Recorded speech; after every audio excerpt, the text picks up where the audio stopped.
Alright, you've started enhancing your Blazor applications by using a plugin architecture. Great first step. From there, you had a use case in your application where you decided, I need to have plugins load after startup and not only at startup time. And this has worked okay-ish because you watched the last video I put out on this and you had it working in a similar way. But the side effect of that was that when a plugin was dropped in, it didn't automatically refresh your UI. Now, depending where you are in your application development, this type of behavior might be totally acceptable, but we can probably do better, can't we? In this video, I'm going to build on the previous plugin architecture video for Blazor, where we were dynamically loading plugins, and this time we're going to automatically refresh the user interface as soon as a plugin is loaded. If you haven't watched the previous videos in the series, I highly recommend you check them out first, so I'll put a link to them right up here so you can watch that, come right back and continue on, because the context I think will help a lot. Otherwise, enough blabbing, let's get over to Visual Studio. Okay, so on my screen I have the class from the previous video that we created that's for late loading plugins, so basically using a file system watcher, discovering any changes, and then being able to load those plugins in and then change the collection where our plugins are actually available. So line 20 to 24 is that file system watcher. We have that all connected in this watcher created event handler that's from line 38 and onward. And then that get plugins method, like I mentioned, is going to combine the base plugins loaded at startup, this part, and then adding in the late loaded plugins right here. Now, in order to make this work in Blazor, what we're going to do is leverage events and event handlers, just like we did for the file system watcher, where we had this watcher created event handler. Instead, we're going to actually create our own event and have another event handler as well, specifically to manage when that plugin list is changed. And right now, the only time this plugin list can change is technically two spots. One of them is going to be on startup, and the second time is when we have a file created that matches the plugin pattern and we load that plugin, which is really inside of this method. Now on startup for our application, I'm not actually interested in looking for an event change because there could be a race condition, technically, depending on how dependencies are resolved. So if by the time our UI goes to populate, if the plugins that we were interested in actually already loaded and our event that we're about to go create has already fired for these initial plugins, technically, we might miss that. So instead of having to worry about the initial plugins on startup, our UI is basically just going to ask for a refresh once as soon as it loads, and then afterwards it will subscribe to that event. So when I jump over to the UI, I'll re-explain that, but that's the pattern that we're going to be looking for. So as you can see on line 27, I've added an event and it uses the syntax. If you're not familiar with it, it's actually not super common anymore unless you're doing a lot of UI work. This used to be pretty big in WinForms and WPF, so depending on how much UI work you're doing, this is still kind of common, but otherwise it's not used a whole lot. So the syntax is you have this event keyword, and then this is the delegate syntax. So it's going to follow an event handler, which is like we can see actually on line 38 here through 40, an event handler takes in this object as sender, and that's going to be the thing that's raising the event, and then a type of event args. And in this case, I'm just saying we don't have any special event args. I'm just using the base event args class. So nothing totally fancy here, but this actually allows us to have the same syntax that we see on line 24, where we can use a plus equals to provide an event handler. And these event handlers, every time you call plus equals, you can actually keep chaining handlers together. So if we were to do something like this and copy and paste this line, I know we're talking about a different event and event handler here than this one, but just to illustrate it, you would hook up one handler here, and then you'd actually hook up the same handler, and if that event fired, it would execute that handler twice. So it gives you a chaining syntax if you want to use it. You can use minus equals to take away an event handler, but that's the idea behind this syntax if you're not totally familiar with it. So now that we've declared an event and the type of handlers that we're allowed to have hooked up to it, where we want to actually invoke this is inside of this watcher created method. So when this handler fires and we've actually modified our collection of plugins, that's where we're going to do this invocation right here. So this is going to raise the event and any handlers that are registered will get triggered. A quick note, you'll notice I do have a null check here before the invoke, and that's because if there are no handlers, this will actually be null. And that means if no one subscribed to this and you didn't have that question mark to check for null, this could actually throw an exception. It's usually not the case that you want to have that happen. You want to be able to kind of support no one listening to your event or many people. So we put the null check in place before we invoke. Okay, so that's mostly it for this class. Not really that exciting except for this new event that we've wired up here, but I'm going to explain what I wanted to do next for the UI. So to explain how that's going to work, I was taking into consideration that I wanted to start doing something kind of like MVC, where I have the view and I wanted to have a model as well. And in order to make that work, instead of just wiring up directly to this late load plugin provider, to me this kind of seemed like a more of a back end, not really UI centric class. I know this might be like a premature kind of refactor or optimization, but I wanted to make it a little bit more clean in terms of where my head was at. So I created this plugin list model, and using like a model naming convention, this is going to be something that our UI control is actually able to have knowledge about. So it's kind of like a view model if you're familiar with that kind of pattern. So our view model, what it's going to do is have the API or the syntax we want to work with from inside of our Blazor control. So what does that mean? Well, we're going to actually take in that late load plugin provider, and essentially we're going to wrap it in an API that we want to work with. So I figured when I was getting started with this, I wanted to do some type of binding, so I figured I would use the iNotify property changed interface. This is something if you've built user interfaces before, things that are supporting binding actually have this interface and this event on them as well.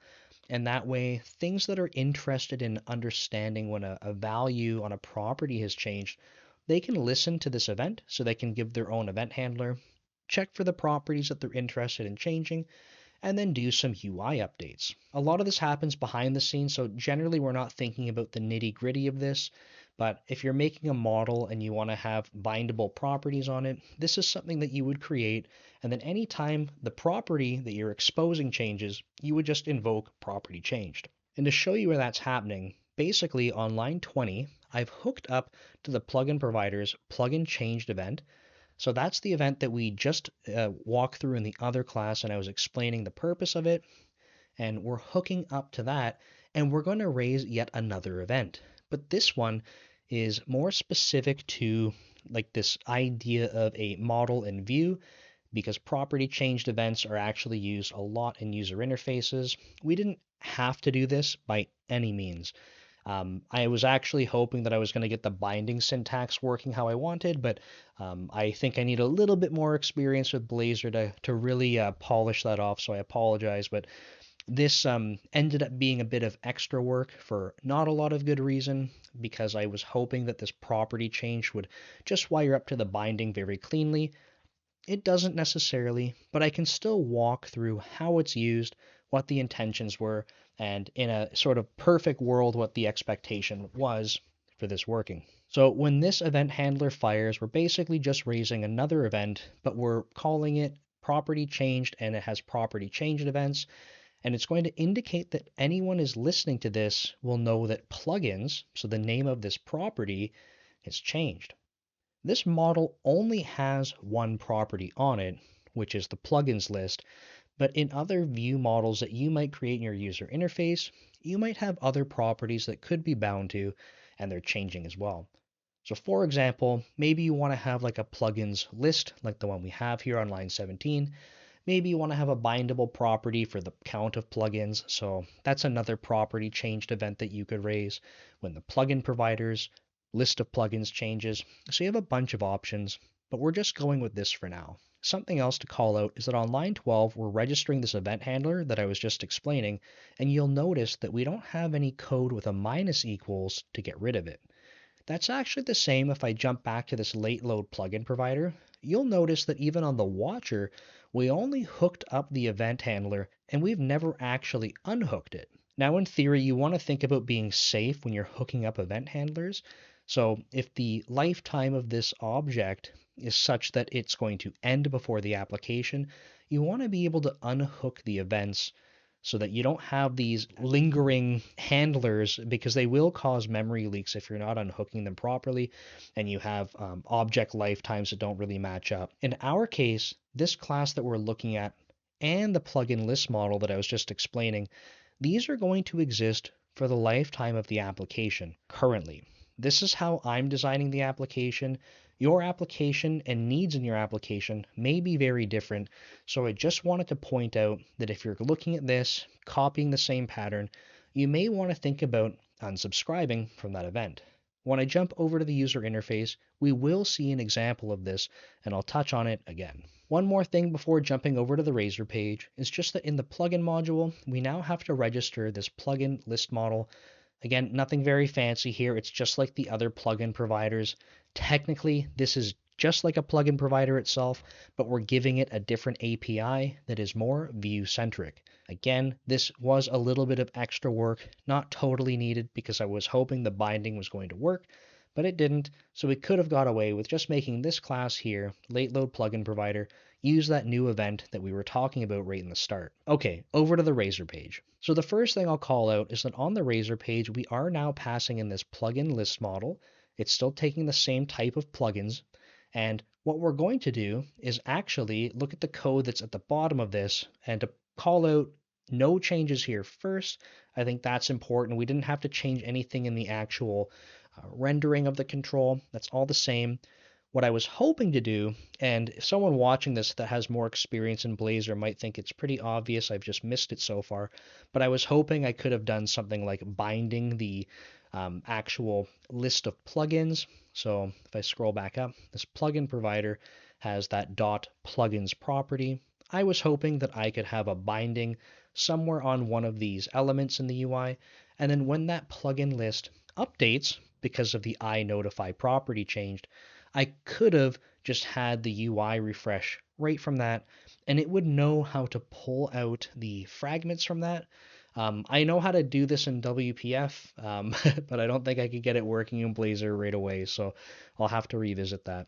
So this was going to be the code that changed, but in reality, that's not what I ended up with. So the code down here is actually what changed. You'll notice I have a dispose method, and like I was just talking about, we do have this unhooking of the event handler. So in order to make this work, I did have to, sorry, I'm scrolling to the top. I did have to have this implements iDisposable here. So just calling that out because I skipped over it. Now we have this dispose method where we unhook, and onInitialize has changed a little bit.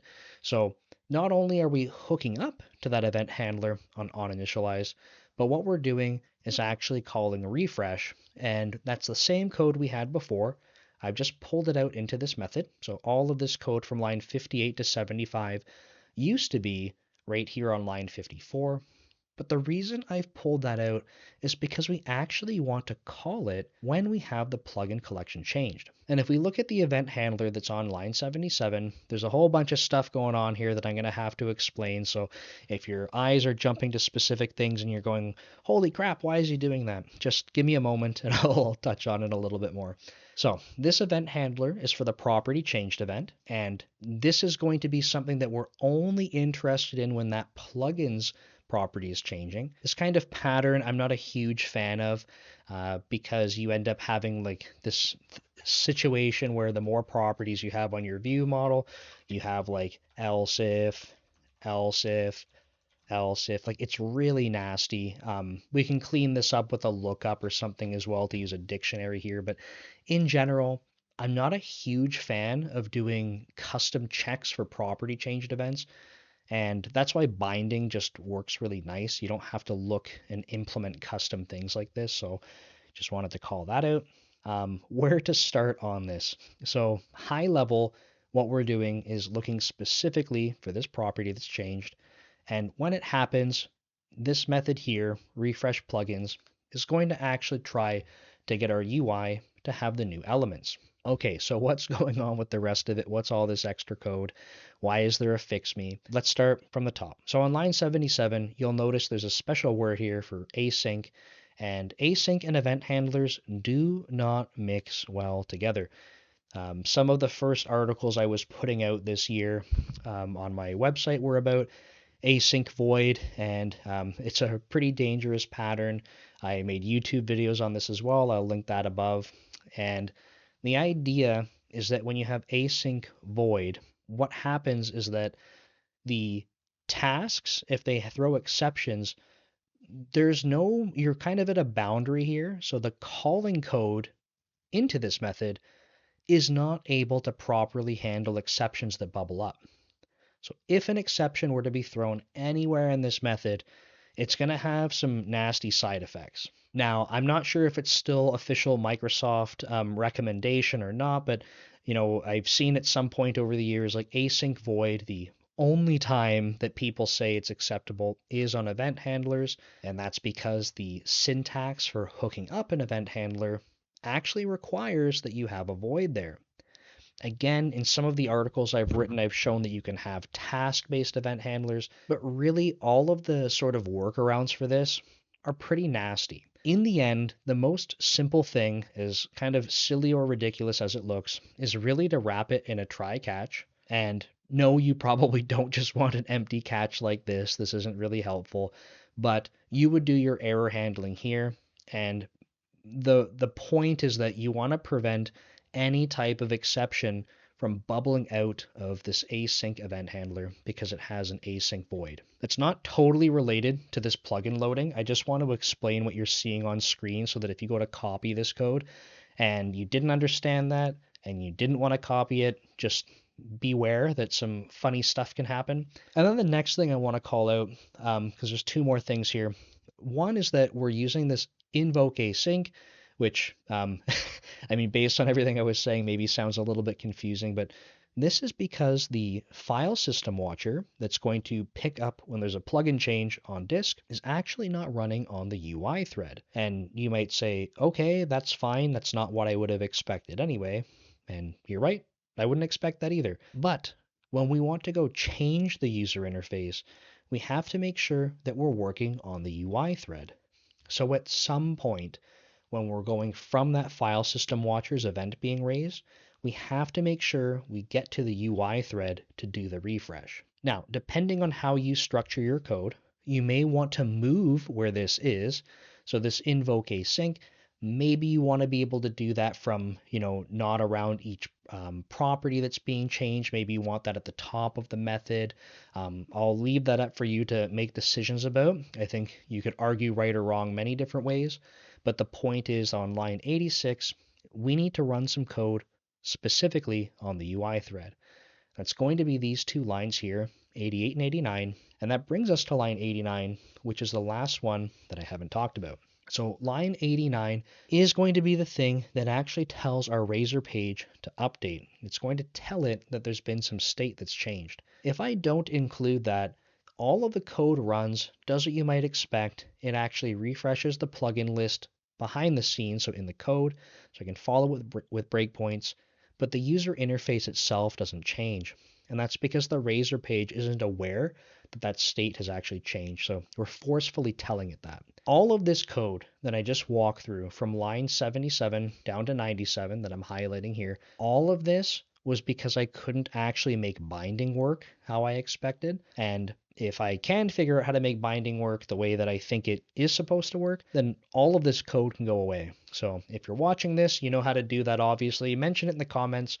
Otherwise, I got some homework to do and more videos to create. Okay, you're probably sick of me blabbing about this and you just want to see it work. So let's jump over to the Blazor app and I'll show you all of the awesomeness. All right, I have the Blazor app launched. If I go to HTML fragments, we will see there are 0 plugins. Now, in order to make this feel magical, what I'm going to do is try to keep talking so that you know or can hopefully believe that I'm not going to edit this video. And at the same time, off screen, I'm going to drag and drop the plugins into the right folder, and you should see this update. So all I'm doing right now is navigating to that folder. I've copied them to my clipboard. I'm about to paste them, but I'm going to keep talking and paste them, and there you go. They've just updated in the user interface. So unless I have really good editing skills, and I don't, unfortunately, I hope you believe that that just updated on the fly without any fancy editing. Now, What would be really cool, and another follow-up video to come, is that if we could remove these plugins, what would happen? Now that we have the UI updating on the fly, it would be really cool to see these come and go if we were adding or removing files. So in one of the last videos, I actually had a great comment. So if you've gone and watched that and scrolled through the comments, someone left a pretty great comment about some thoughts about, what does it mean to have plugins loading after startup? Like, how does that complicate the life cycle? How do you have to factor in removing things? Like, what are the concerns and risks of that?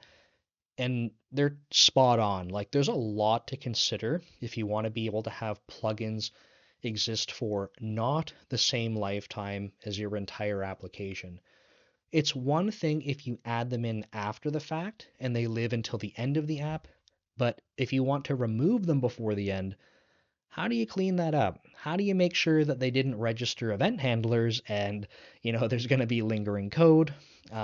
How do we safely unload them? Because right now, those plugins, the DLLs are actually being used by the process. So I can't even delete them off disk if I wanted to right now. I'd have to do some steps beforehand. So I want to explore that and show you in a follow-up video, but hopefully that was pretty cool that you could see that update. Okay, so we just walked through some Blazor code that shows you the UI updating on the fly, no fancy editing, I promise, and all we had to do was drop the plugins into the bin directory. And so we're building on the last video that used the file system watcher, and what I demonstrated in this video is with a couple of events we were actually able to raise an event and add a handler later on so that our user interface, our Razor page, can actually take some action when that happens. Now, I mentioned that I couldn't get binding to work the way I wanted to, but that was the point of that iNotify property changed model that we had. That was the whole purpose of it. And when we went through the Razor page, I tried to show you where I wanted to put the binding. Instead, we went to the code section of the Razor page and actually implemented the binding ourselves. So it's a little bit gnarly, but we hook up to the iNotify property changed event ourselves. Then we actually convert the plugins to pull out their HTML fragments. That's what that plugin was originally for. And then we had to make sure that we were running on the UI thread, and we also had to make sure that we were telling the UI that the state had changed.